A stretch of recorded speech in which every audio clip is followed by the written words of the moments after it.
we know we've got the #1 real estate agent in figures in Queensland with us. How old are you, Alex? I'm 42 next Thursday. Happy birthday. Thanks, man. Appreciate it. I'll wait for your gift. Send it through.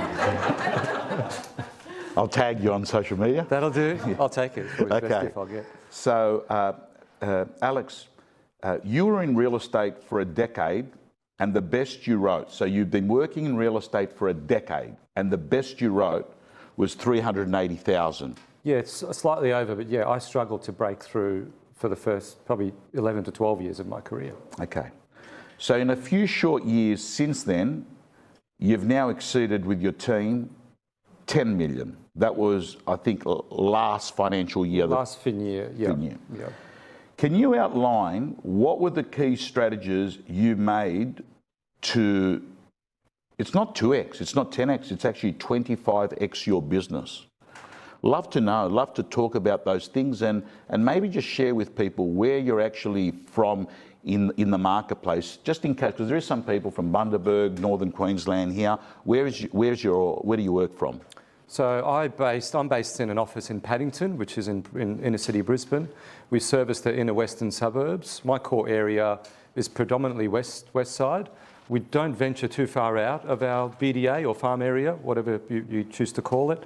I started off, I was sitting at these seminars for many years, and I had good intentions. I wanted to build my business, but I struggled. And I did all the tasks I was told and did the cold calling and door knocking, not consistently. I was haphazard. And it was partly due to I would say, a fear of rejection, a lack of belief. You know, I heard of these 10Xs and these stories. I didn't believe in it.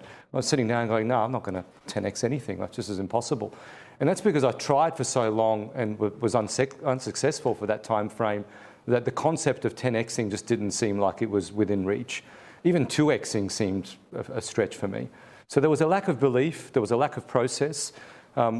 It shifted in 2011. And interestingly, sometimes you can come into this industry and have success very quickly. For me, it took probably 12 years of failure before I got anywhere.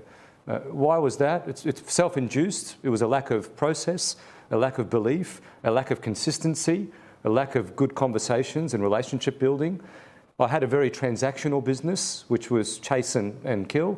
And it was basically, do the letterbox drop, get the appraisal, get a listing, sell it, and then go back to the letterbox drop, get another appraisal, get another listing. I was never an attraction agent because I had to hustle for every opportunity.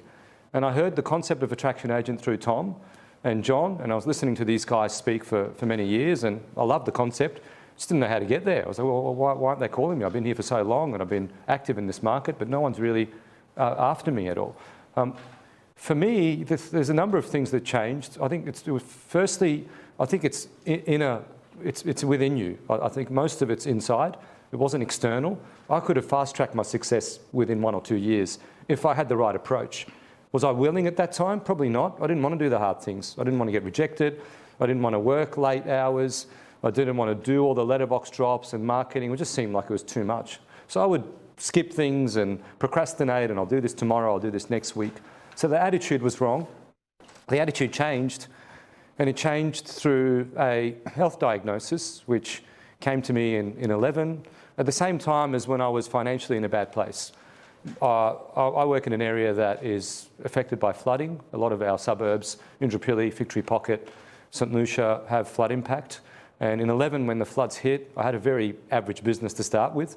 And then my business crumbled. I had no listings. My sales crashed. The pipeline was dry because the streets were a mess and no one was really wanting to list. And I was psychologically down, financially broke. I borrowed money from my family to try and pay for the rent and the car repayments. And I wanted to leave the industry because I tried since 1999 to late 11, I tried to make it work, and I just couldn't get anywhere. And I looked at other jobs, and if I was offered another job, I probably would have taken it. If someone said, here's 80 grand and you can be a pharmaceutical rep, which is what I was looking for, I would have said yes to that. Luckily, I didn't have any qualifications to get another job, so that was a good thing and a blessing. So you'd made the decision you were going to leave real estate? Yeah, well, I was looking for opportunities, yeah. Right. But it was hard for me to accept another job, and I'll tell you why. We're in an industry which has no limit to what you could earn. It's limitless. There's no education needed. You can do very little training if you want to. Best you do it better than that. But you can come into this with no background, no education, and earn more than a surgeon does. When I was thinking about leaving the industry, I was looking at jobs paying 80, 100K a year. And it was hard psychologically because I was like, well, hey, I'm earning more than this now, but it's inconsistent.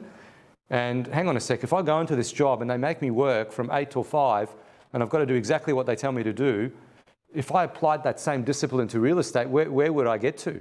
So it was really hard to accept because I thought I could definitely make more than 80 to 100, but I wasn't consistent. It was up and down. One month it was 0, the other month it was okay. And that's because I never had profile or reputation or credibility in the market. So I had to create that. How do you create that? Firstly, That's given you a test ride of the Real Estate Gym. In the Real Estate Gym, we've got all the information you need to succeed, whether it's prospecting, listing presentations, scripts, dialogues, how to actually have the best templates and have a process-driven business. You can join the Real Estate Gym. The doors are open now, and it is less than 1 coffee a day as an investment.